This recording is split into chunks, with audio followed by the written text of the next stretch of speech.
नमस्ते। आप सभी का संगम टॉक्स के आज वाले इस संस्करण में स्वागत है। मैं हूं नीरज अत्री। आज हमारे साथ एक बहुत विशिष्ट अतिथि हैं।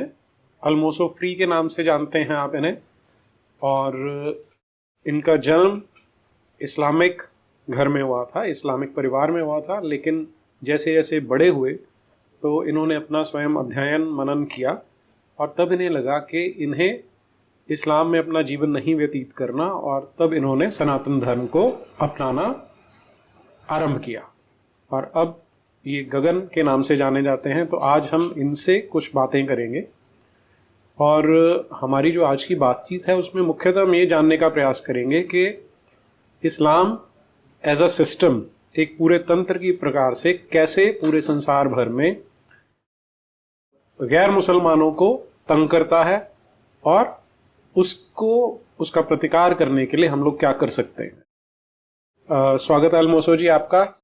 धन्यवाद नीरज जी। जी अल्मोसो जी, सबसे पहली चीज तो ये कहा जाता है कि इस्लामिक वन वे स्ट्रीट है, इसमें आप आ तो सकते हैं, इसमें से बाहर नहीं जा सकते। तो क्योंकि आपने वो काम किया तो उसके लिए सबसे पहले तो आप साधुवाद के पात्र हैं, उसके लिए आपको बहुत बहुत साधुवाद। अब जब हम हमारे अपने देश की बात करते हैं या पूरे विश्व की बात करते हैं तो हमें दो तीन अलग अलग बातें सुनने को मिलती हैं। कुछ जगह पे कहा जाता है कि इस्लाम दीन हक है, ये सब कुछ सच बताता है, बाकी सब झूठ है, तो इसी में आना है और डिक्लेयर्ड ऑब्जेक्टिव है कि हमने पूरे संसार का इस्लामीकरण करना। दूसरा है कि जब हमारे देश में कई बार बात होती है या टीवी चैनल्स पे डिबेट में आते हैं तो उसमें मुल्ला मौलाना क्या बोलते हैं कि हमारी जो कुरान है वो तो कहीं नहीं कहती कि गैर मुसलमानों को लड़ना है, उनको मारना है, और जिहाद के भी अलग मायने बताते हैं। तो उसमें उनका एक कहना होता है कि कुरान बोलती है तुम्हारे लिए तुम्हारा दीन, मेरे लिए मेरा दीन। तो जो हिंदू है या हिंदुओं का एक वर्ग है वो क्यों इस्लाम के पीछे पड़ा है या घर वापसी कराना चाहता है, और वो एक ऐसी इमेज पेश करने का प्रयास करते हैं, एक शब्द यूज करते हैं अकीदा, कि हमारा विश्वास है, ये कि हमारा अपना विश्वास है, आपका अपना विश्वास है। तो जब कुरान बोलती है कि लाकुम दीनुकुम वलिया दीन, तो आप अपने धर्म की बात करो, हम अपना पालन करेंगे। तो आप क्यों इस्लाम की निंदा करते हो, बुरा कहते हो, घर वापसी कराना चाहते हो, शुद्धिकरण कराना चाहते हो? तो इसको बोलते हैं गलत है, ऐसा नहीं करना चाहिए, और उसको बदनाम करने की कोशिश की जाती है। तो एक आम आदमी कंफ्यूज होता है कि इसमें क्या ठीक है और क्या गलत है। तो इसके बारे में अगर आप बताएं। तो बात इससे मैं शुरू करूंगा कि रिलीजन जब हम कहें या विश्वास और अकीदे की आपने बात कही, अगर हम वह कहें तो कितनी लिमिट तक के वह कोई भी विचार हो या आइडियोलॉजी हो उसको किस प्रकार की छूट दी जा सकती है, ये हमें निर्धारित करना बहुत आवश्यक है। कि मेरा विश्वास है अगर कि कोई पर्टिकुलर व्यक्ति के पास इस प्रकार की संपत्ति है और वो संपत्ति मेरी है, वो पर उसके पास रह गई है, तो वो संपत्ति को मैं हासिल कर लूं कोई भी प्रकार से, बाय हुक और बाय क्रुक, ये मेरा विश्वास है। तो क्या आप इसको सपोर्ट करेंगे? मैं ये बोलूं कि आपकी अकल मेरे से आधी है, मेरी अकल आपसे ज्यादा है, जस्ट इसलिए क्योंकि मैं कोई एक विशेष किताब में विश्वास करता हूं और वो किताब मुझे ऐसा कहती है, और ये किताब इस दुनिया के मालिक ने भिजाई है, तो ये मेरा विश्वास है। ये मेरा विश्वास है कि आप भटके हुए हैं, बिल्कुल आप ऐसी जगह जा रहे हैं कि आपको पता ही नहीं, आप जहन्नुम में जलेंगे और पूरी लाइफ अपनी सफर करेंगे। ये मेरे हिसाब से, मेरे विश्वास के हिसाब से ये सत्य है, और मेरा कर्तव्य बनता है, क्योंकि आप भी फर्ज बनता है कि आपको मैं सही रास्ता दिखाऊं, क्योंकि मुझे आपसे भी मोहब्बत है। अल्लाह ने मुझे कहा है कि सबको सही रास्ता दिखाओ। तो क्या आप इसको भी अलाउ करेंगे? तो ओके, इसमें अब मेरा काउंटर आर्ग्यूमेंट ये है कि वो मेरा विश्वास है, मेरा अकीदा है, और मैं आपको कुछ कह तो नहीं रहा। नहीं, कह कैसा नहीं रहे आप? अगर हम एक समाज में हैं तो एक समाज में हमारी लाइफस्टाइल एक दूसरे से जुड़ी है ना, ग्लोबल लेवल पे। अब तो हम ग्लोबल विलेज हो गए, इवन हमारे कंट्रीज के नेशनल लेबर्स जो है उनकी भी लाइफ हमसे जुड़ी है, हमारी लाइफ उनसे जुड़ी है, एक दूसरे को हम इन्फ्लुएंस करते हैं।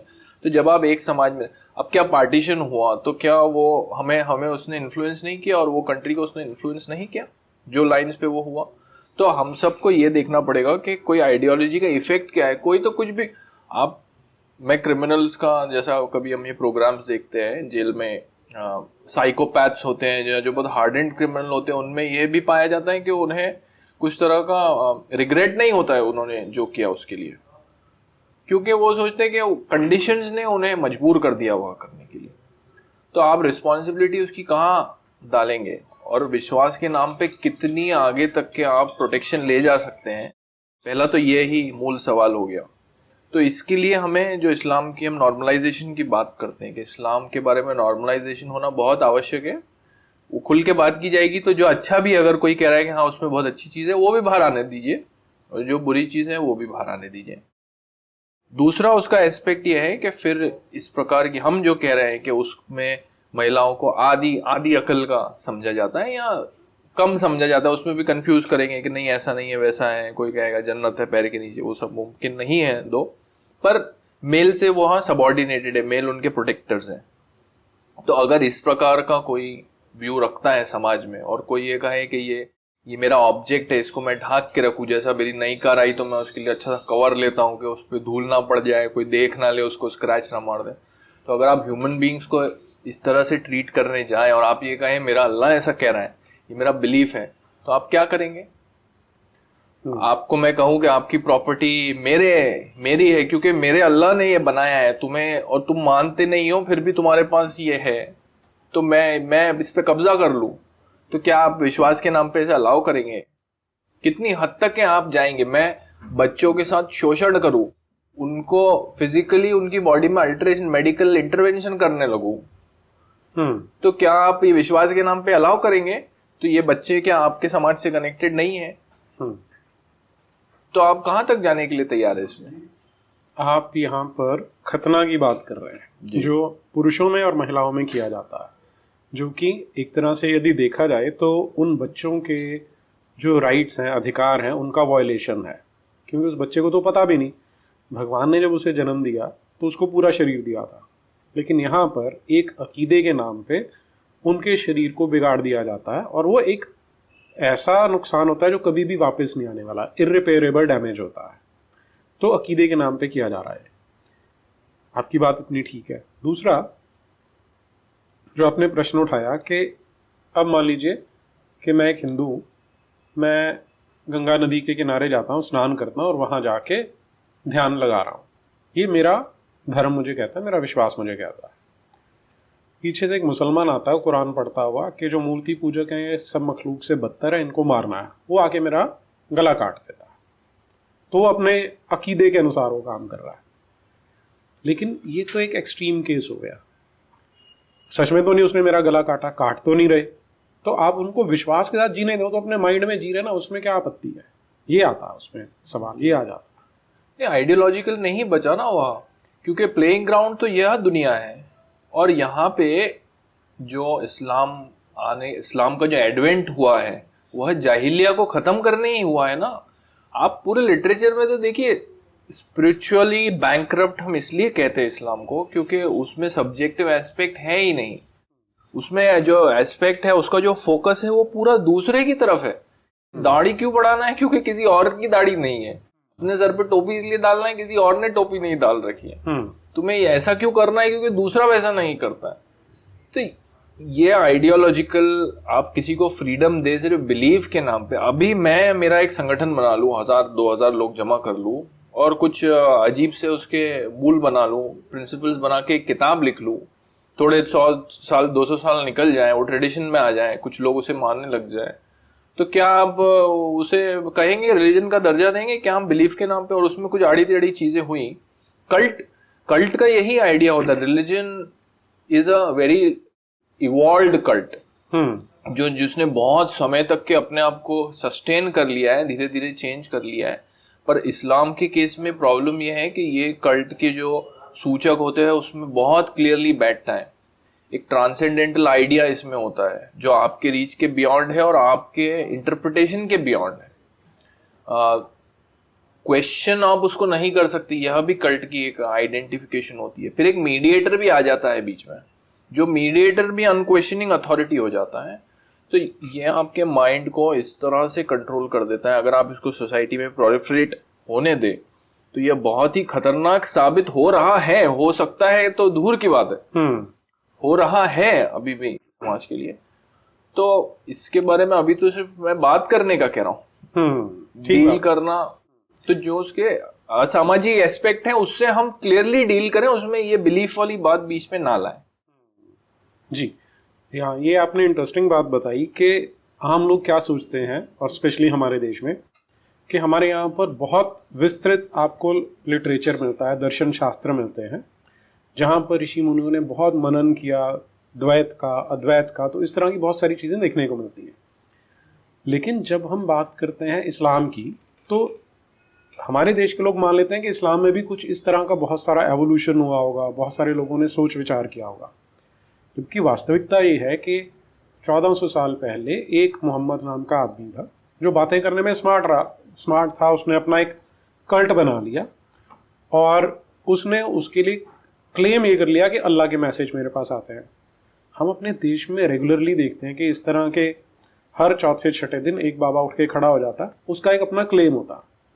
लेकिन समय के साथ लोग समझते हैं कि इसने कुछ गलत किया है तो उसको गिरा देते हैं और कल्ट अपने आप समाप्त हो जाता है।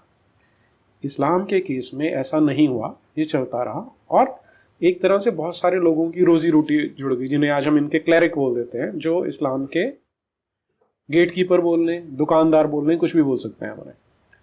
अब लेकिन आपने एक जो बात बोली कि ये आज भी कर रहा है, डैमेज आज भी कर रहा है, तो और आपने पार्टीशन की बात की। हमारे देश के बच्चों को तो ये पढ़ाया जाता है कि जो पार्टीशन हुआ था वो अंग्रेज़ों की डिवाइड एंड रूल पॉलिसी के कारण हुआ था। तो आप इसमें इस्लाम को कैसे उत्तरदायित्व दे सकते हैं? जी, डिवाइड एंड रूल अगर प्ले करना है कोई किसी को एक समाज में, तो वहाँ कौन सी आइडियोलॉजी है जिसमें वो डिवाइड एंड रूल प्ले किया जा सकता है आसानी से, किस प्रकार से उन्हें टर्न किया जा सकता है। अब इस्लाम अगर आप देखें तो वह क्लियरली पूरी क्रिएशन को और ह्यूमन क्रिएशन को पर्टिकुलरली डिवाइड करता है बिलीवर और डिसबिलीवर में, हाँ, मोमिन और काफिर में। तो जो ऑलरेडी ये आसिन देम मेंटालिटी में वर्क करती है आइडियोलॉजी, उसे एलिनेट करना कितना डिफिकल्ट है। और अगर वहाँ ऐसी बात है कि ब्रिटिशर्स ने क्या मान लिया उनका कुछ कंट्रीब्यूशन हुआ होगा, पर क्या अफगानिस्तान में भी उन्होंने ही किया? क्या उन्होंने बांग्लादेश और पाकिस्तान के बीच में जो हुआ वो भी उन्होंने किया? क्या ईरान में जो चल रहा है वो भी ब्रिटिशर्स ने किया? क्या सीरिया और मिडिल ईस्ट में जो हालतें हैं, जो जिस प्रकार का हम ऑर्थोडॉक्स वर्जन देखते हैं वहाँ, क्या वह भी ब्रिटिशर्स ने किया है क्या? जो एक्स मुस्लिम्स का परसिक्यूशन हम देखते हैं, ब्लास्फेमर्स का परसिक्यूशन हम देखते हैं ना, इतना वायलेंट परसिक्यूशन है उनका कि आप, इसलिए हमें क्रिटिक मिलती नहीं क्योंकि वो बचते नहीं। ऐसा नहीं वो क्रिटिक है नहीं, जो दिखता है वो बचता नहीं। तो ये क्या ये सब ब्रिटिशर्स ने किया, जो जिसका बेसिस ही यही है गलत और सही। मैं ये बेसिक सवाल पूछ रहा हूं कि ये आइडियोलॉजी में आप क्या ढूंढ रहे हैं? आप कल्चरली मुस्लिम हैं वो भी हम समझ गए, आप पैदा हो गए वो भी हम समझ गए, बहुत साल निकल गए। इसमें आप क्या सीख कर सकते हैं अदर देन एक्सरसाइजिंग, ऊपर नीचे जाके 5 समय, या कुछ सुन के आपको अच्छा महसूस होता है? थ्योरेटिकली क्या है? फिलॉसफी तो है ही नहीं। तो आप क्या सीख कर रहे हैं इसके अंदर? क्या आप किसी का सप्रेशन, औरतों का सप्रेशन सीख कर रहे हैं इसके अंदर? क्या आपसे जो लोग डरते हैं कि ये व्यक्ति इस प्रकार की आइडियोलॉजी मानता है, क्या आप उस प्रकार का व्यवहार सीख कर रहे हैं समाज में कि आपको लोग अपीस करें, आपसे डरे और आपको कुछ कहे ना, और आपको कहे तो आप इमीडिएटली विक्टिम बन जाए कि फोबिया है पूरी दुनिया को, इससे ही क्यों फोबिया है? तो ये क्या ये सब दूसरों ने किया है क्या? ठीक बात। अच्छा, ये जो आपने फोबिया की बात की, अभी आजकल क्या हो रहा है संसार भर में, एक टर्म कॉइन की है इस्लामोफोबिया।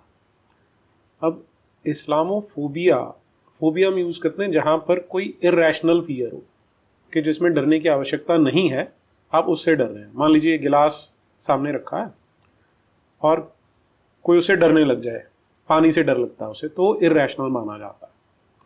लेकिन यहाँ पर जब हम इस्लाम की बात करते हैं तो उससे डरना रैशनल है या इरैशनल है?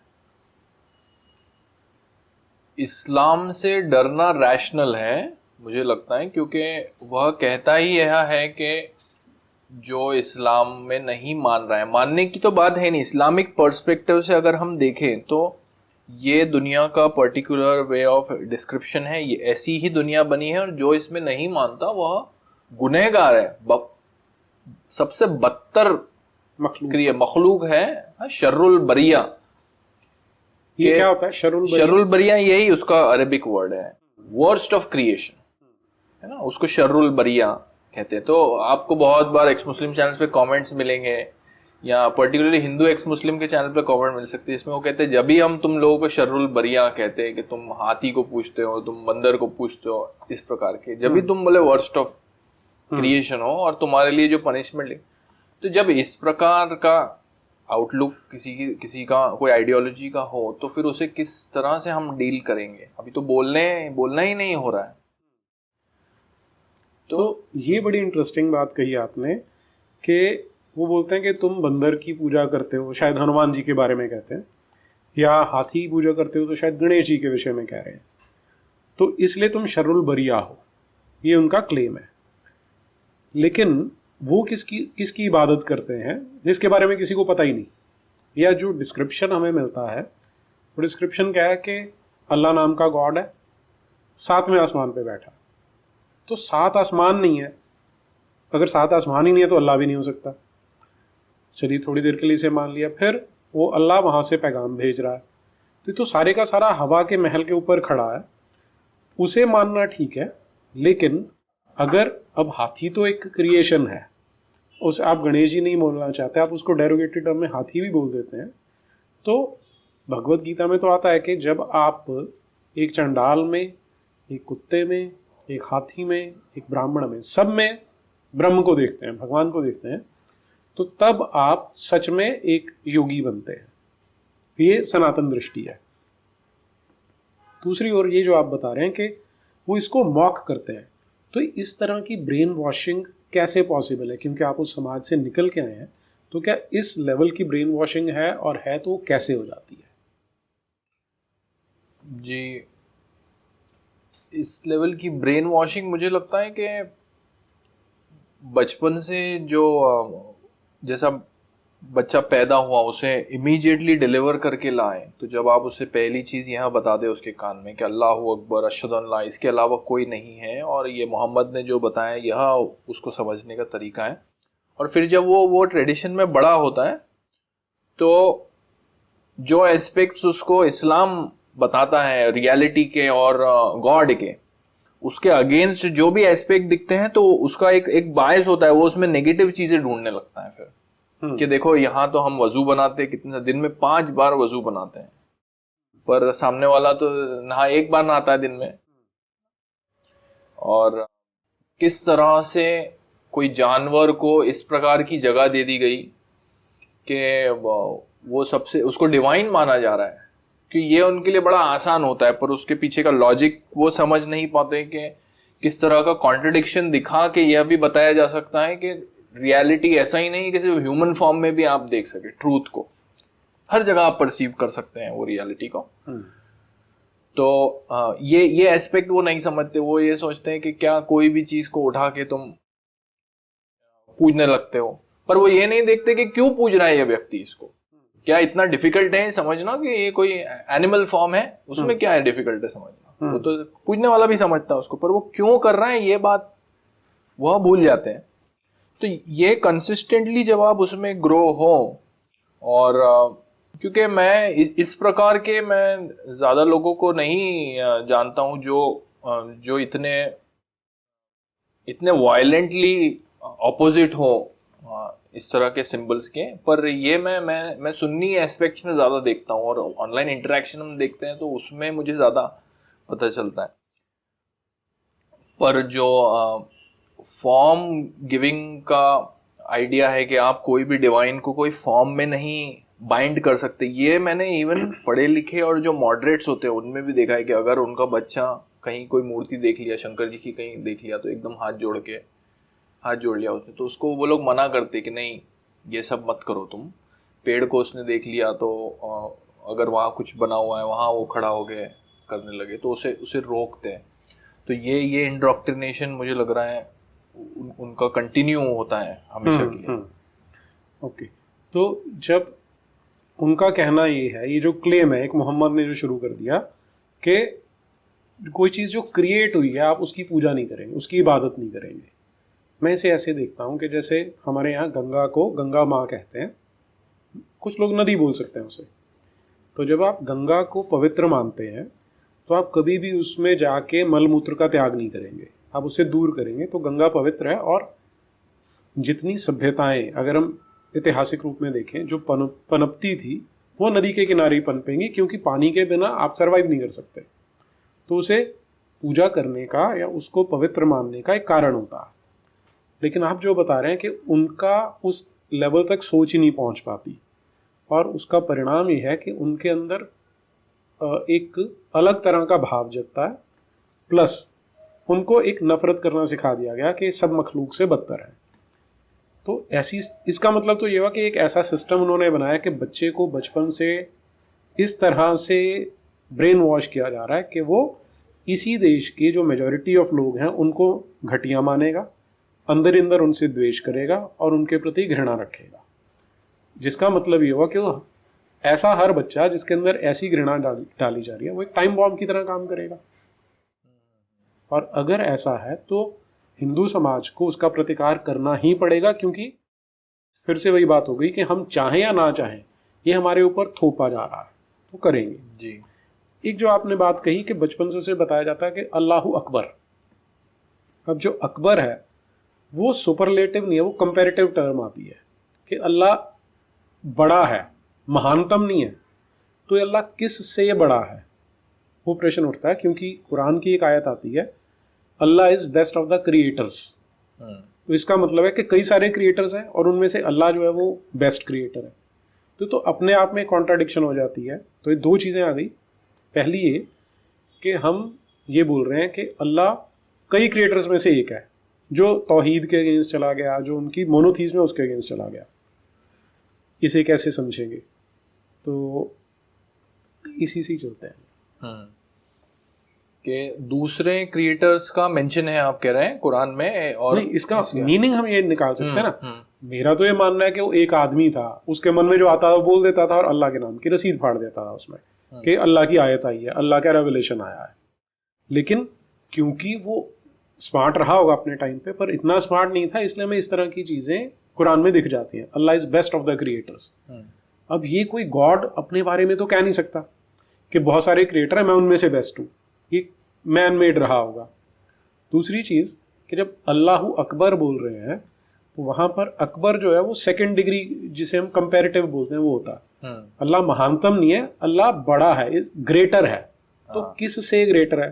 तो एक तरह से अपने आप कुरान भी ये मान रही है कि और तरह के क्रिएटर्स रहे हैं, best among equals, like even other creators भी हैं, पर this is the best one. तो मे बी वो जो इवोल्यूशन हुआ उस टाइम पे, जब जैसा मैं आपको बता रहा था कि जाहिलिया को वो हटाने आए, इस्लाम आया ही इसलिए। तो जो वहाँ पे क्रिएटर्स रहे होंगे उसके पहले, जो वहाँ की पब्लिक ट्राइब्स जो है वो पूछती होंगी, तो उनके कंपैरिजन में इनिशियली, क्योंकि वो थ्योरी इवॉल्व की होगी 23 साल के दौरान, उन्होंने वो उनके ऊपर नाजिल हुआ वो ऊपर से आके।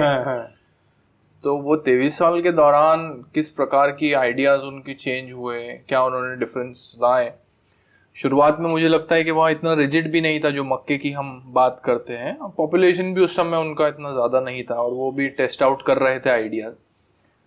पर उन्होंने धीरे धीरे उसको फाइन ट्यून किया कि किस तरह इसको एब्सोल्यूट कंट्रोल लाए। जैसा क्रिश्चियनिटी में हम लव की बात फिर भी कर सकते हैं कि लव दाई नेबर, ये वर्ड आ जाता है, पर इस्लाम में ये नहीं आएगा कि जनरल क्वालिफिकेशन से बोल दिया है कि लव। पर उसको इस तरह से उन्होंने वाटर टाइट किया, स्लोली फाइन ट्यून करके, कि आपको एक कदम भी कहीं रखने की आवश्यकता ना पड़े, आप रख ही ना पाए। तो ये जो दूसरे हैं उनको उन्होंने बाद में वो भूल ही गए कि इनका नाम ही मत लो। तो उस तरह का एवोल्यूशन हो सकता है वो आइडियोलॉजी में। तो इसका मतलब कि इस्लाम ने जो अदराइजेशन किया, जैसे आपने बोला कि ह्यूमैनिटी को दो हिस्सों में बांट दिया, एक तरफ मोमिन है और एक तरफ काफिर है। तो और मोमिन को काफिर के साथ लड़ते रहना है जब तक कि वो पूरे का पूरा कंट्रोल नहीं कर लेते, सबको कन्वर्ट नहीं कर देते। एक तो ये अदराइजेशन है। दूसरा है कि गॉड का भी अदराइजेशन कर दिया, कि जैसे हम बात करें कि सनातन दृष्टि क्या है कि आप उसी क्रिएटर को, उसी ब्रह्म को अलग अलग रूप में उसकी पूजा कर सकते हैं, लेकिन है वो एक ही। तो ये अंडरलाइंग यूनिटी है कि है यूनिटी तो एक ही के, लेकिन वो अपने आप को अलग अलग रूपों में व्यक्त करता है। उधर बोल दिया कि अल्लाह एक न्यूमेरिकल वैल्यू आ गई कि ये एक है, ये अल्लाह जो है ये एक है, बाकी सारे इससे अलग है। तो अदराइजेशन ऑफ गॉड्स भी कर दिया इसके अंदर। तो अब एक सिस्टम क्रिएट हो गया जिसमें ना केवल आपको उनसे लड़ना है जो इस गॉड को नहीं मानते, बल्कि उन गॉड्स की भी निंदा करनी है जो इसे नहीं मानते। तो जब जो हम ब्रेन वॉशिंग की बात कर रहे थे, आपने इस पे चिंतन किया, मनन किया, तो आपको समझ में आया कि कितना मूर्खतापूर्ण है, कितना तर्कहीन है, कितना इलॉजिकल है। तो क्या समाज में और भी लोग होंगे ऐसे जिनको, क्योंकि ये तो मेरे जैसे व्यक्ति को देखते ही लगता है यार इसमें कुछ ना कुछ गलत है, तो ऐसा लोगों को लगता है कि नहीं लगता? जी, बहुत सारे लोग हैं, मुझे ऐसा मेरा अनुभव ये रहा है, बहुत सारे लोग हैं जिनको इसकी जो इलॉजिकलिटी है, नॉन सेंसिकल नेचर है ये आइडियोलॉजी का, फिलोसॉफिकल बेसिस ना होना, उसका स्पिरिचुअल बेसिस ना होना, ये क्लियर उन्हें दिखता है। पर क्योंकि रिलीजन ऑल्सो ज़रूरी नहीं कि वह व्यक्ति रिलीजन में इसलिए हो या कोई सेक्ट में इसलिए हो कि वह उसे समझता है या उसमें मानता है, पर या तो वो उसमें पैदा हो गया है या उसे कुछ थोड़ा बहुत पता है या उसे जनरल कॉन्सेप्ट ऑफ गॉड है, वो सोचता है हाँ कोई तो पावर है, डिवाइन पावर। ये कुछ कारण हो सकते हैं वो व्यक्ति के, जो बहुत सारा मैं चंक कह रहा हूँ जो वहाँ है, जिनको स्पेसिफिकली विचार है और इस प्रकार के समाज में है जो इतने खुले रूप से डिवाइन को एक्सप्रेस करने देता है अपने लोगों के थ्रू हर जगह। दूसरा ये बहुत सारे लोगों का ना दिखना मुझे लगता है इसलिए है कि जो उनको बेनिफिट अक्रू होते हैं ये आइडियोलॉजी मानने से, क्योंकि ये आइडियोलॉजी मुसलमान रहने के जो बेनिफिट हैं वह बहुत ही अच्छे हैं, बहुत ज्यादा है। आप विक्टिम बन के, आप जब विक्टिम बन जाए हर चीज में तो वो एक आपको बेनिफिट होता है, पर जो दूसरे का स्वभाव आपकी तरफ होता है, जो सिस्टम में आप अपना जीवन व्यतीत करते हैं, जिसमें आप एब्सोल्यूट कंट्रोल कर सकते हैं, जिसको आपको बताया, जैसे महिलाओं पे आप एब्सोल्यूट कंट्रोल कर सकते हैं ना, उनको अपने हिसाब से रख सकते हैं, उनको एज अ ऑब्जेक्ट ट्रीट कर सकते हैं, वो आपके लिए एक्सक्लूसिव है, लाइक कोई आपके उस पे ऑब्जेक्ट पे नजर भी नहीं लगा सकता। तो ये सब चीजों में आप जब रहते हैं तो फिर उनकी आदत एक बार आपको लग जाए तो उससे निकलना कठिन होता है। उसमें अपनी लाइफ आगे बढ़ा ली, बच्चे पैदा हो गए, बिजनेस उसमें चल रहा है। उम्मा का कनेक्शन भी जो होता है, मुसलमान का जो ब्रदरहुड का एक फीलिंग है वह बहुत स्ट्रांग होता है। दो हम जनरल लाइफ में इसको नकारते हैं कि नहीं हमें गुटबाजी नहीं करनी चाहिए, अकॉर्डिंग टू लॉ भी हम रिलीजियस बेसिस पे किसी से डिस्क्रिमिनेशन नहीं कर सकते, पर फिर भी ऐसा क्यों होता है कि एक पर्टिकुलर बिजनेस में सर्टेन कम्युनिटीज ही क्यों ज्यादा जमा हो जाती है, माने इस्लामिक कम्युनिटीज ही क्यों वहाँ बिजनेस ज्यादा करने लगती है ना। जैसा मैं सुनता हूँ कि फ्रूट के बिजनेस में ये इशू है, सुनता हूँ, देखता भी हूँ, दूसरे सिटी के लोग कंफर्म करते हैं बहुत बार। मीट का बिजनेस का भी यही हाल हुआ है, फैब्रिकेशन मेटल के बिजनेस में जब ये कहते हैं, कितना ये वाइड स्प्रेड है मुझे पता नहीं, पर मैं जितना लोगों से इसके बारे में बात कर रहा हूँ उसमें पता चल रहा है। तो इस तरह का जब आपको सपोर्ट सिस्टम मिले कहीं से कि किसी ने कुछ भी जरा सा कह दिया, तो वो व्यक्ति को जो सपोर्ट मिलता है उसकी कम्युनिटी से, वह उसे और आगे उसको एनकरेज करता है उसमें कंटिन्यू करने के लिए, और उससे बाहर निकलने में उसे डराता भी है कि ये जो सपोर्ट है ये मेरे अगेंस्ट टर्न होगा। तो जो बहुत सारे लोग हैं वो अभी इस प्रकार के स्टेट में है, हम कह सकते हैं उन्हें डाउट है, पर हमें यह भी समझना होगा कि वो डाउट के साथ उनके पास और भी एस्पेक्ट हैं अपने आप को एक्सप्रेस करने के। तो इसका मतलब ये हुआ कि हमारे संविधान के, कॉन्स्टिट्यूशन के डायरेक्टिव प्रिंसिपल्स में आता है कि स्टेट का काम है साइंटिफिक टेम्पर को कल्टीवेट करना। लेकिन यहाँ पर एक ऐसी आइडियोलॉजी है जो पूरी की पूरी अंधविश्वास पे, सुपरस्टिशन पे, क्योंकि वो शब्द अकीदा बोल रहे हैं, एक्चुअली में तो ब्लाइंड फेथ है कि आपको इस पे विश्वास करना है, नहीं तो सात आसमान है, उस पे अल्लाह बैठा है, वो जो काफिर होंगे उनका भजिया तलेगा, इनमें कोई भी चीज़ साइंटिफिक नहीं है। तो दैट मीन्स कि हमारा कॉन्स्टिट्यूशन का डायरेक्टिव प्रिंसिपल है, स्टेट का काम है साइंटिफिक टेम्पर को डेवलप करना। किया जा रहा है उल्टा, कि उनको स्टेटस दे दिया कि आप माइनॉरिटी में हो और उनको विशेष अधिकार दिए जा रहे हैं। अभी हमारे जो पॉलिटिशियन है वो बढ़ चढ़ के बोलते हैं कि देखिए जी, हमने तो मुसलमानों को इतने परसेंट ये बेनिफिट दे दिया, इतने परसेंट ये दे दिया। तो एक तरह से हमारा जो पॉलिटिकल सिस्टम है, पॉलिटिकल क्लास है, वो कॉन्स्टिट्यूशन की स्पिरिट के अगेंस्ट काम करते हुए सुपरस्टिशन को इंसेंटिवाइज कर रहा है। प्लस क्योंकि वो इतने समय से चल रहा है कि एक ऐसा ग्रुप बन गया कि हम सड़क पे गुंडागर्दी करेंगे अगर हमारी बात नहीं मानी, तो गुंडे के आगे लोग झुकने शुरू हो गए। मानसिकता में आ गया कि इनको तो अलग से ट्रीट करना है, जैसे कहते हैं कि किड ग्लव्स से ट्रीट किया जाएगा। तो उनको इंसेंटिव मिल रहा है अंधविश्वास में रहने का, उनको इंसेंटिव मिल रहा है इसमें से बाहर ना निकलने का, उन्हें इंसेंटिव मिल रहा है अपने आप को उसी 7th सेंचुरी के कल्ट में रखने का, बजाय कि वो 21st सेंचुरी के जो साइंटिफिक इन्वेंशंस हैं, जो जिनको हम एंजॉय करते हैं, उसको करें। तो ये तो अपने आप में एक, मुझे लगता है कि पूरे समाज के लिए सोचने का विषय होना चाहिए कि हम एक बहुत बड़े चंक को, जो 15-16% है, हम उनको किस गर्त में डेलिबरेटली, कॉन्स्टिट्यूशनली, सोशली, मॉरली धकेल रहे हैं।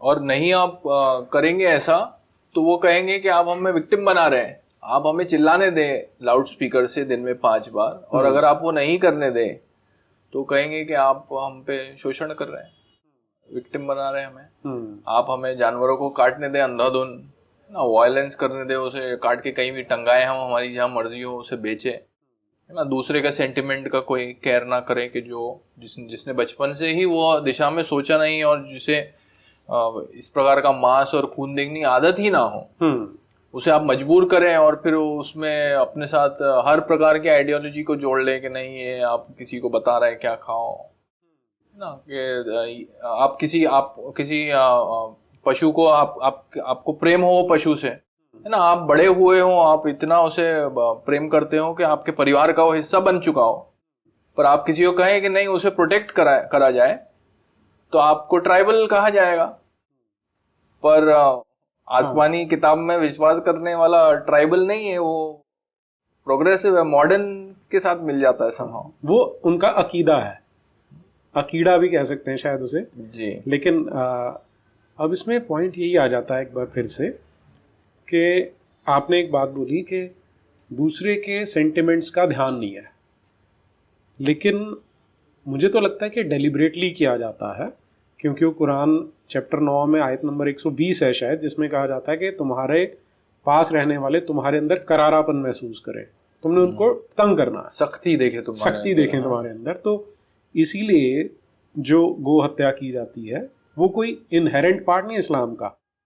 गो हत्या एज सच नहीं है, लेकिन क्योंकि वो हिंदुओं को कष्ट देती है इसलिए जानबूझ के करते हैं।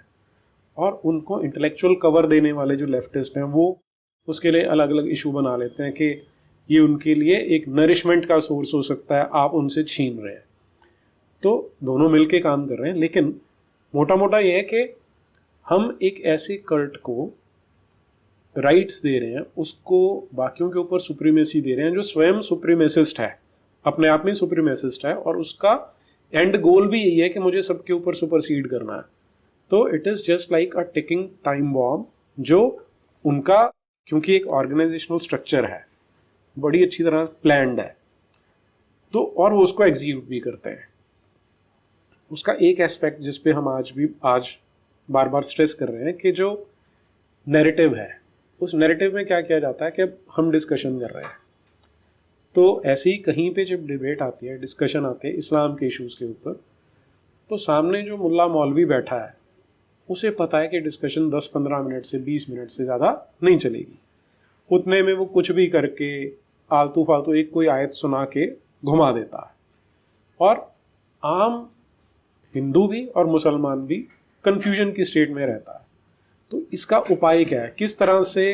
अब दो पार्ट आते हैं कि हिंदू लगातार श्रिंक हो रहे हैं, जो एक इंटेलेक्चुअल डिबेट वाला स्पेस है वो श्रिंक हो रहा है, खत्म हो रहा है, क्योंकि यहाँ तो इंटेलेक्चुअल डिबेट नाम की कोई चीज़ ही नहीं है। उससे कैसे बचना है? प्लस मुसलमानों में भी ऐसे लोग हैं जो इस तरह सफोकेट होते होंगे इसमें। तो इसका हमारे पास उपाय क्या है, क्या कर सकते हैं इसके लिए? एक तो जो बेनिफिट्स आपने भी बताया, जो स्पेसिफिक अपीजमेंट के नाम पे उन्हें मिलता है, या माइनॉरिटी स्पेसिफिकली क्लासिफाई करके जो बेनिफिट दिए जाते हैं, स्टेट बेनिफिट्स हो या कोई भी प्रकार के हो, उस पे रोक होनी चाहिए। मैं ये नहीं कह रहा उन्हें बेनिफिट्स नहीं जाने चाहिए, पर जो डिजर्विंग है, अगर इकोनॉमिक बेसिस पे बेनिफिट दिए जाए या कुछ प्रकार से वो पिछड़े रह गए हों, उस पे किया जाए। इसका यह भी इफेक्ट होगा कि क्या कारण से वह इस तरह से बन रहे हैं वो हमें पता चल पाएगा। अगर इस्लाम उन्हें इस तरह से बना रहा है, ये अभी तो रीजन उल्टा पड़ रहा है, हम कह रहे हैं इस्लाम उन्हें इस तरह से बना रहा है पर उन्हें बेनिफिट इसलिए मिल रहा है क्योंकि वह मुस्लिम है, माइनॉरिटी है।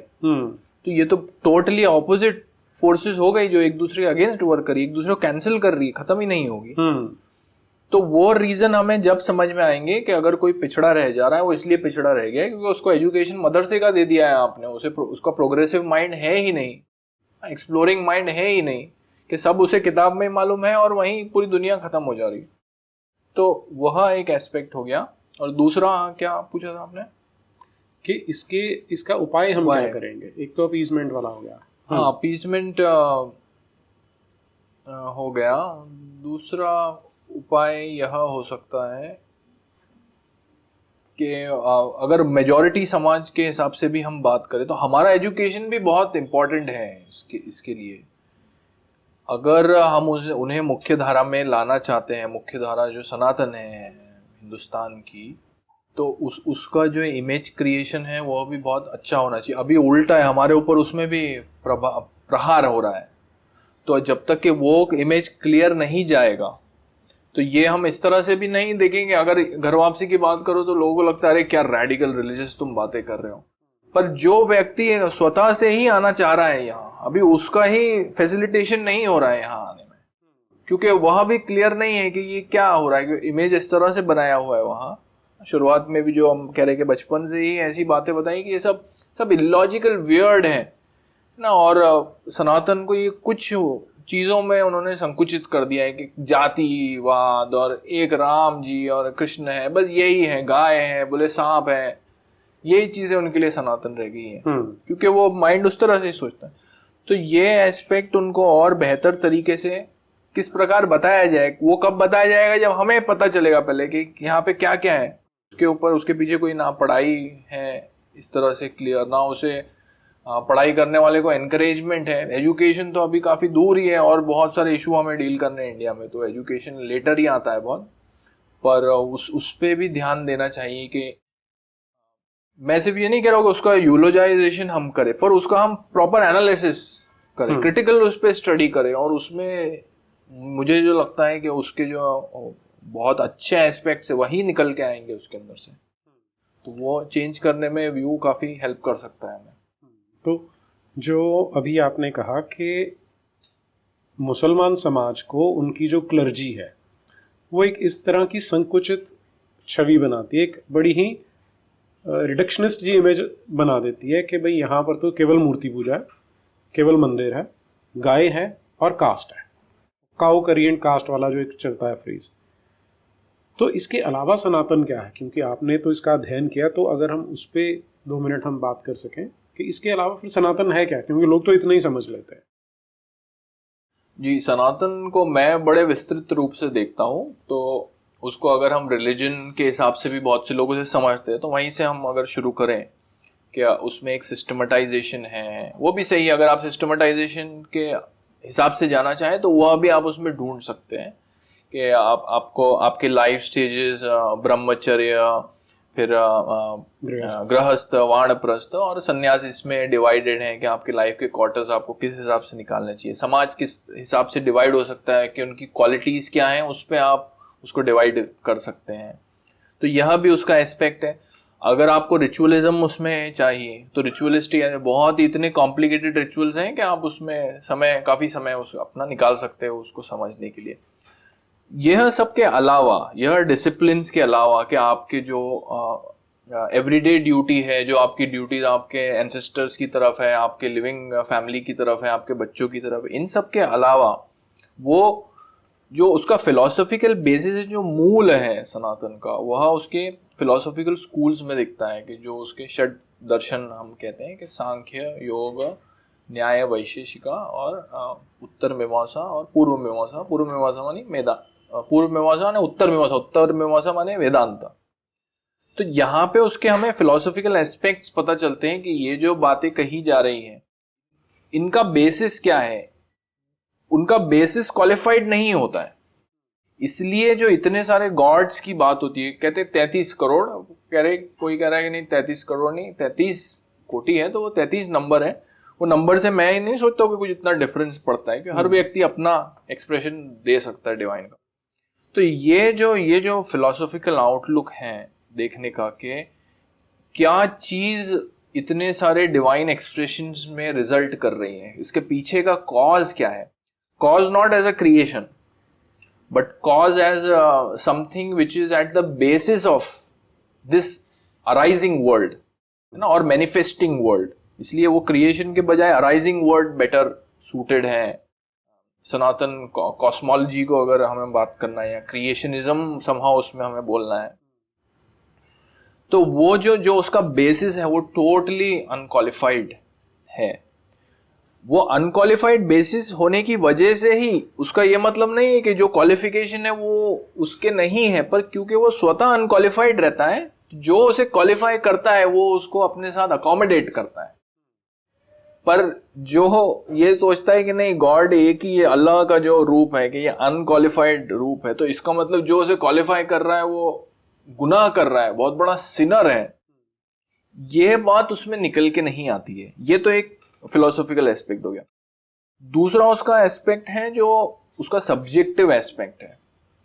जो सनातन, जब आप उसकी फिलोसफी पढ़े, वेदांता पर्टिकुलरली, तो जो आपके चिंतन का, आपके कॉन्टेम्पलेशन का डायरेक्शन होता है सनातन में, वो जो है बाह्य, जो हमारा कॉन्स्टेंट अटेंशन ऑब्जेक्ट्स में है, हमारे थॉट्स में है, हमारी बॉडी में है, लोगों की तरफ है, ऑब्जेक्ट्स में है, वह जो उसका जो टर्निंग है अटेंशन का, वह जो है वो अंदर की तरफ ले आता है, जो सब्जेक्टिव एस्पेक्ट हम कहते हैं। अब इसमें हम वो स्पिरिचुअल वर्ड में यूज करूं, पर उसमें भी थोड़े कॉनोटेशन है। स्पिरिट मतलब कोई गोस्टली चीज की बात नहीं कर रहा हूं मैं, इविल टाइप की और या पैरानॉर्मल की, बट स्पिरिट माने कॉन्शियसनेस को मैं अपने रेफर कर रहा हूँ, चेतना को रेफर कर रहा हूँ। उसका एनालिसिस, उसका अवेयरनेस लोगों में कम होता है जब हम ऑब्जेक्ट्स में कॉन्स्टेंटली खो जाए, थॉट्स में खो जाए। यह टर्निंग, ये मेडिटेशन के थ्रू भी वहां आपको बताता है। इस प्रकार का चिंतन जो है आपको इस्लाम में देखने नहीं मिलेगा। सेल्फ की बात ही नहीं है। सेल्फ क्या है? आपकी वो रूह, एक एनर्जी है उनके अंदर, उसका स्वभाव क्या है, वह किस प्रकार से अपने आप को एक्सप्रेस कर रहा है, क्यों वह इस प्रकार का है, उसके क्या संबंध है दूसरे के साथ, क्यों वह एक ही है, किस प्रकार से उसके एक्सप्रेशन हम स्लीप, अवेकफुलनेस में देख सकते हैं, डीप स्लीप में देख सकते हैं। तो ये सब बातें जब मिसिंग है तो आप वहां करेंगे क्या? आप नमाज बस पढ़ लीजिए, सीख लीजिए उसको कैसे पढ़ना है, और सर्ट होगी अपने 10-12 दिन में हो जाएगा आपका काम। तो दैट अब दो ऐसे सिस्टम है जो आपस में, जिनमें कोई कंपेटेबिलिटी नहीं है, जिनका आपस में कोई मैच भी नहीं है। एक तरफ हम बात कर रहे हैं इस्लाम की, जो अपने आप में एक कल्ट है, जो एक आदमी ने 1400 साल पहले शुरू किया और उसको तलवार के जोर पे, गन्स के जोर पे इतना फैला दिया गया कि अब वो कल्ट की बजाय रिलीजन के नाम से जाना जाता है। दूसरी ओर एक सनातन संस्कृति है जिसमें सैकड़ों ऋषियों ने काम किया, एक एवोल्यूशन हुआ उसका। जैसे आपने बोला कि केवल अगर हम षड दर्शन को ध्यान से देखें, और षड दर्शन में भी अगर हम एक अकेले योग को ही देखना आरंभ करते हैं, जो पतंजलि योग सूत्र हैं कि यम, नियम, आसन, प्राणायाम, प्रत्याहार, धारणा, ध्यान, समाधि, तो आपको एक्सटर्नल से इंटरनल लेके जा रहा है, क्योंकि वो एक सिस्टम बना है जिसको ऋषियों ने एक्सपीरियंस किया। जो उस रास्ते पे जाएगा वो उसे एक्सपीरियंस कर सकता है, और फिर वो ब्रह्म तक पहुंचता है नहीं पहुंचता, वो उसके अनुभव पे निर्भर करेगा कि उसने कितना प्रयास किया था। उसको हमने किसके सामने पिट किया हुआ है? एक ऐसे सिस्टम के अगेंस्ट जहां पर ये सोचने की ऑप्शन ही नहीं है। अगर आप ये सोचने लगते हो तो वहां पर तकलीद का कॉन्सेप्ट आ जाता है कि अकल नहीं लगानी तुझे, तो ये तो बस ये रेडीमेड किताब है जो वो आदमी ने ला दी थी 1400 साल पहले, जिसका कोई प्रूफ नहीं है, ना एक्सपीरियंशियल ना हिस्टोरिकल, उसको मानना है। तो एक ऐसी मिसमैच्ड लड़ाई है जो थोपी जा रही है सनातन समाज पे। तो इसमें एक नाम दिया जाता है जिहाद का। जिहाद को जब समझने लगते हैं तो इसके ऊपर इसको ऑब्सक्योर करने में इस्लाम के दुकानदारों ने बहुत काम किया है कि लोगों को जिहाद की असलियत पता ना लगे। लेकिन हमारे यहाँ जो नई नई टर्म्स हम देखने को मिलती है, लैंड जिहाद, लव जिहाद, वूंड जिहाद, आर्म्ड जिहाद, अभी नया एक क्लेम जिहाद आ गया है। और ये मुझे लगता है सबसे इंपॉर्टेंट क्लेम जिहाद है कि इस्लाम है कि सिर्फ क्लेम्स ही तो है। क्लेम है कि अल्लाह है, क्लेम है कि तुम मोमिन हो, तुमने काफिरों को मारना है। अब लेटेस्ट क्लेम आ गया कि जो ओम है वही तो अल्लाह है। तो ये जो इतने जिहाद हो रहे हैं, पहले तो जिहाद का मीनिंग क्या है उसको कैसे समझे हम, क्योंकि वो एक गांधी जी ने बोल दिया था कि तो अंदर की बुराइयों से लड़ने का नाम है। तो क्या वो ठीक है? हाँ, एक तरह से वो ठीक है, क्योंकि अगर आप अंदर की बुराइयों से पहले ना लड़े, माने अंदर का आपका जो जाहिल है, जो दूसरी प्रकार की चीज़ों को सोचता है कि इसको अल्लाह से हम कंपेयर कर सकते हैं, या ये भी सही है दूसरा कुछ और सही है अल्लाह ने जो कहा उसके अलावा, तो वह जिहाद आपको पहले करना पड़ेगा बाहर जाने के पहले। तो पहले आप वह भी करें, या ज़रूरी नहीं पहले वहाँ करें, आपको अकल ही ना हो और आप सोचते हो कि हाँ बस वर्ल्ड ऐसा ही है, तो एक्सटर्नल भी आप कर सकते हैं। पर उसका मीनिंग अगर स्ट्रगल के हिसाब से हम ले तो वह दोनों तरफ चलती है कि अगर आपको बताया जा रहा है कि तुम्हें अल्लाह का परचम पूरी दुनिया में फैलाओ, जरा जाके लोगों को चेंज करो, है ना, दाई वाई उनको दावा करो जाके सब जगह, लोगों को डिस्प्रूव भी करो दूसरी आइडियोलॉजी। तो अगर आप वो करने के लिए रेडी नहीं है, उस तरह का जिहाद, या प्लेन चला के कोई बिल्डिंग में टकरा दो, वो आप करने के लिए तैयार नहीं है, तो पहले आपको इंटरनल स्ट्रगल करना पड़ेगा, ये करने के लिए रेडी होना पड़ेगा आपको। तो उस तरह से वो इंटरनल भी है ना, कि आप इतना दृढ़ संकल्प करें कि फिर जो अल्लाह ने कहा है वो पूरी तरह से, आपके नबी के खिलाफ किसी ने कुछ कहा तो मैं उसका, तो इसलिए उसको पहले इंटरनल अपने ऊपर। तो आप ये कह रहे हो कि पहले उसको अपने अंदर जो लॉजिक और जाहिलियत के बीच में जंग चल रही है उसमें से लॉजिक को मार के जाहिलियत को निकालना पड़ेगा कि मुझे इस्लाम के लिए काम करना। ठीक नहीं, जाहिलिया तो उनके लिए जाहिलिया, इस्लाम में हम दूसरा जाहिल है ना जो इस्लाम नहीं मानता है, तो वहां जंग लॉजिक और इस्लाम के बीच में चल रही है कि लॉजिक को मार के इस्लाम अपनाना है। और फिर आपने वो कर लिया, उस तरह का जिहाद आपने कंप्लीट कर लिया, तो फिर एक्सटर्नल तो आसान ही है। और फिर जो तकलीद वाली बात है, अगर आप पहले से ही आप पे नूर अल्लाह का नाजिल हो चुका है तो फिर आपको इंटरनल की जरूरत ही नहीं, आप सीधा बाहर जाइए। क्योंकि एक वर्ड्स है उसमें, वो रेफरेंस मैं आपको दे दूंगा, कि जो घर पे बैठे रहते हैं वह अल्लाह की नजर में उतना उनको क्या कहेंगे सवाब नहीं मिलेगा, या उनकी वह पोजीशन नहीं है अल्लाह की आंखों में जितनी जो अल्लाह की राह में लड़ता है उसकी है। तो इसका क्या मतलब हुआ फिर, है ना? इसका कुछ तो मतलब है कि आप लड़े अल्लाह की राह में, तो इसका मतलब एक्सटर्नल का एक उसमें प्राइमेसी है एक्सटर्नल इन्फ्लुएंस की। इंटरनल आप क्या करेंगे? आप बिलीव बना लिए कि हाँ मैंने मान लिया, उसके आगे क्या करेंगे आप? उसकी ज्यादा किताब है, आप कुछ आपको एक्शन तो करना ही पड़ेगा, एक्सटर्नल जिहाद करना ही पड़ेगा, नहीं तो उसका कोई मतलब ही नहीं है।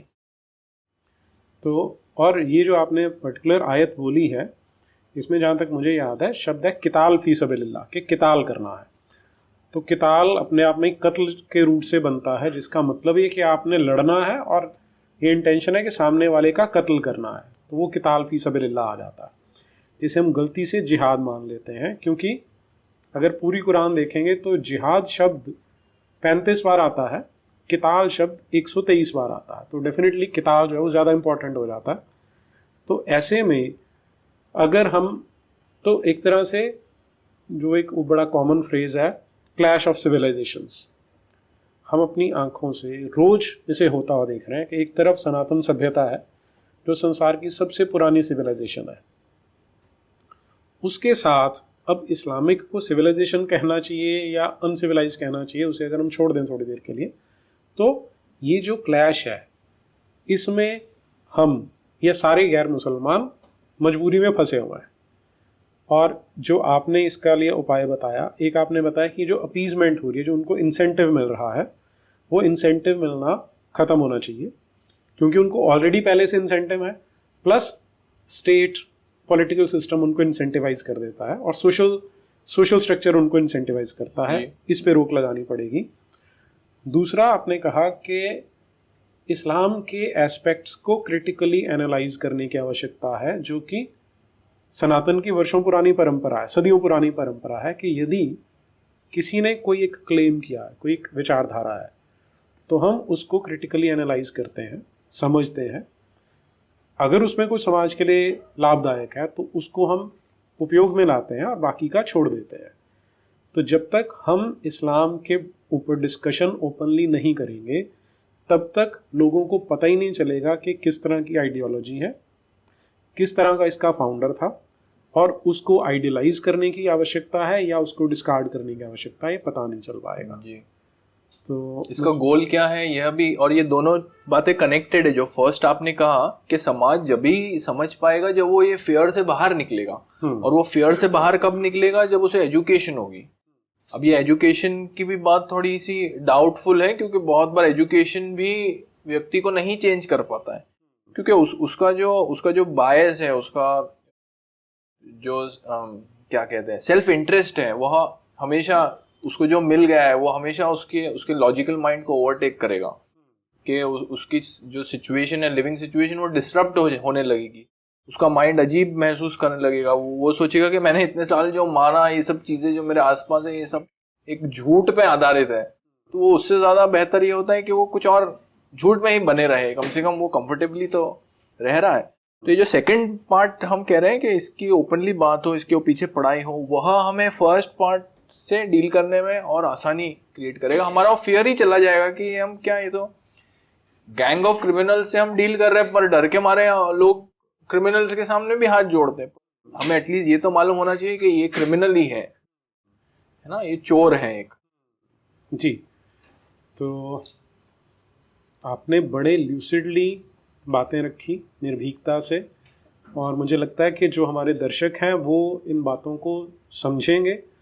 और जो मेजर टेक अवे है हमारे लिए वो ये होना चाहिए कि सनातन दृष्टि से जो एक परंपरा है हमारी, कि हम हर विचारधारा का मूल्यांकन करते हैं, और फिर यदि वो मानवता के विरोध में जाती है, मानवता का विनाश करने के लिए बनी है, तो उसका तिरस्कार करके जो उसमें फंसे हुए लोग हैं उन्हें समाज की मुख्य धारा में लाने का प्रयास करें। ये तभी संभव है जब हम अपना जो एक मानसिक तमस है उसे छोड़ेंगे और स्वयं पढ़ेंगे कि विचारधारा क्या कहती है, उसके बारे में अपने आप को समझाएंगे, सिखाएंगे, और फिर उसे समाज में लेके जाएंगे। साथ ही साथ जो हमारा एक पॉलिटिकल सिस्टम है, जो हमारा पॉलिटिकल क्लास है, जो इस विचारधारा को ठीक से नहीं समझ रहा, ये क्या खतरा पूरे समाज के लिए और पूरे विश्व के लिए बनी है, उसे नहीं समझता, तब तक इसका प्रतिकार कर पाना संभव नहीं होगा। तो जो इसे देख रहे हैं वो इन बातों पे ध्यान दें। और इसी के साथ अलमोसो जी, हमसे जुड़ने का और बातें करने के लिए बहुत बहुत आभार। धन्यवाद नीरज जी।